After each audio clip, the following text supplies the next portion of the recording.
গঙ্গার নিচে আবার সুড়ঙ্গ, মেট্রোর পর এবার সুড়ঙ্গে পণ্যবাহী ট্রাক। নিউজ 18 বাংলায় সুড়ঙ্গের এক্সক্লুসিভ নকশা। কথা বলবো আবির আমার সহকর্মীর সঙ্গে। আবির, এই টানেল নিয়ে আর কি কি তথ্য সামনে আসছে?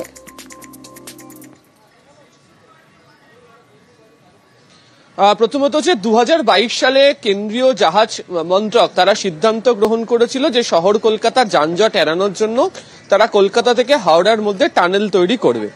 2022-এর এই পরিকল্পনা মোতাবেক কেন্দ্রীয় সড়ক পরিবহন মন্ত্রক এবং কেন্দ্রীয় জাহাজ মন্ত্রক তারা যৌথভাবে আলোচনা শুরু করে, একটা সমীক্ষা করা হয় এবং সেই সমীক্ষার প্রেক্ষিতে একটি নকশাও ইতিমধ্যে তৈরি করা হয়েছে, যে নকশা মোতাবেক শহর কলকাতার যানজট কমানোর জন্য এই টানেলটি হবে। এই টানেল একদিকে কলকাতা বন্দর এলাকা, অন্যদিকে হচ্ছে NH6 তাকে যুক্ত করবে এবং এর ফলে বন্দর এলাকার জন্য যে যানজটের একটা প্রভাব পড়ে, সেতুগুলোর প্রতি চাপ পড়ে ভারী পণ্যবাহী গাড়ি চলাচল করতে গিয়ে, বা বহু সময় যানজট এড়ানোর জন্য আমরা দেখেছি যে পণ্যবাহী গাড়ি চলাচল শহরে বেশ কিছুটা সময় বন্ধ থাকে, এই সমস্যাগুলোকে দূর করে ফেলাটা সম্ভব হবে। এখনো পর্যন্ত যে নকশা আমাদের হাতে রয়েছে সেই নকশা অনুযায়ী দেখতে পাওয়া যাচ্ছে যে 15 কিলোমিটার এই গোটা পথের মধ্যে 8 কিলোমিটার হচ্ছে টানেল, তার মধ্যে গঙ্গার নিচেও টানেল থাকছে। এছাড়া যে বাকি 7 কিলোমিটার অংশ থাকছে তার দুটো দিকে, কলকাতার দিকের প্রান্তে এবং হাওড়ার দিকের প্রান্তে এলিভেটেড করিডোর করে দেওয়া হবে। ফলে নিচে যে বাড়ি যারা থাকতে পারেন, গাড়িও যাতায়াত করতে পারবে নিচে দিয়েও, সমস্তটাই এলিভেটেড করিডোর দিয়ে ওপর দিয়ে বেরিয়ে চলে যেতে পারবে। এই ধরনের টানেল বিশ্বে রয়েছে হচ্ছে বেলজিয়ামে যে অ্যান্টওয়ার্প বন্দর রয়েছে তার যে সিল্ড নদী তার নিচেও এই ধরনের টানেল তৈরি করে রাখা রয়েছে এবং যে প্রস্তাবিত খরচ জানতে পারা যাচ্ছে প্রায় 11,000 কোটি টাকা মতো এই টানেল দুটিকে তৈরি করতে খরচ হবে।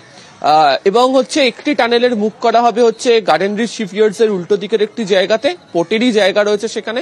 অপর একটি জায়গার মুখ করা হবে সেটি হচ্ছে তারাতলা জিঞ্জিরা বাজারের একটি জায়গাতে, সেখানেও পোর্টের জায়গা রয়েছে সেখান থেকে, এবং এক্সিট রুটও সেখান থেকেই থাকবে বলে এখনো পর্যন্ত সিদ্ধান্ত নেওয়া হয়েছে। ইতিমধ্যেই কেন্দ্রীয় সরকারের তরফ থেকে এই প্রকল্পের কাজ এগিয়ে নিয়ে যাওয়ার জন্য দুই মন্ত্রকের মধ্যে আলোচনা হয়েছে। কার্যত প্রকল্প বাস্তবায়নের পথে এগোনোর জন্য কি কি ব্যবস্থা করা যায় সেদিকেও এগোচ্ছে এবং তারা রাজ্য সরকারেরও সহযোগিতা চাইছেন। যদি এই টানেল তৈরি করা হয়ে যায় তাহলে পোর্ট এলাকার জন্য যে যানজট বা ভারী গাড়ি চলাচল করার জন্য যে সেতুকে এড়িয়ে যাওয়ার কথা বলা হচ্ছিল সেটা অনেকটাই সম্ভব হবে। ফলে এই টানেল গঙ্গার নিচে তৈরি করার জন্য আশাবাদী কেন্দ্রীয় সরকার এবং তারা রাজ্য সরকারের সহযোগিতা চেয়েছে এই গোটা বিষয়টির ক্ষেত্রে। ধন্যবাদ আবির।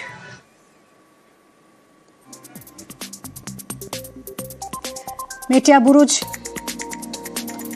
বুরুজ থেকে হাওড়া পর্যন্ত এবার টানেল হবে গঙ্গার নিচ থেকে, মেট্রোর পর এই টানেল এবং পণ্যবাহী ট্রাক যাতায়াত করতে পারবে এই টানেলে। ফলে যানজট অনেকটাই কমবে এই টানেল তৈরি হলে।